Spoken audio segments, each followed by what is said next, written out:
In this section, we're going to take a look at how we enable exchange rate providers.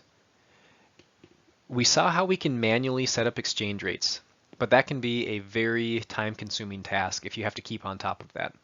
AX also provides the ability to import your exchange rates at the time frame you specify. Before we can import exchange rates, we first must set up and enable the exchange rate providers. AX does offer a few exchange rate providers out of box: the Central Bank of Russian Federation, the Central Bank of Europe, and the Lithuanian Bank.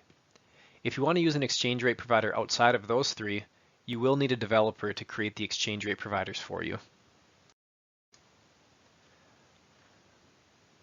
Let's jump into AX so I can demonstrate how we enable these exchange rate providers. In order to enable our exchange rate providers, we first must navigate to the Configure Exchange Rate Providers form. To do that, we'll go through the General Ledger module, into our Currencies section, and Configure Exchange Rate Providers form. Now all that we're doing at this point is we're going to be telling AX where are we going to be pulling those exchange rates from. So as of right now, I don't have any that are enabled, so I want to click on the New button to create a new one. And as you can see here, there are a couple providers that are given to us out of box. So I want to create my provider off of the Central Bank of Europe.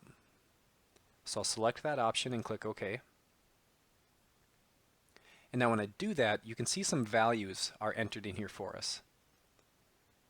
Now based on what we have here in the value, that's going to be where AX is pulling that information from. So if I look at this first one, the historical service URL, if I actually look at that link and open up that XML, you're going to be able to see the information that's going to get pulled in here for us once we finally get to the process of importing those exchange rates. So you can see here that there is a time. So as of January 4th, these are the currency exchange rates that are out there. You have the rate and you have to which currency. If I scroll down, you'll see that each date has a new exchange rate. So when I import this information, this is what's going to get imported for me into my exchange rates form. And that's all I have to do. All I have to do is create a new one and select the provider that I want to use. Now again, if you want to use a provider that's outside of the ones that are available to us in base AX, you will need a developer to create that provider for you.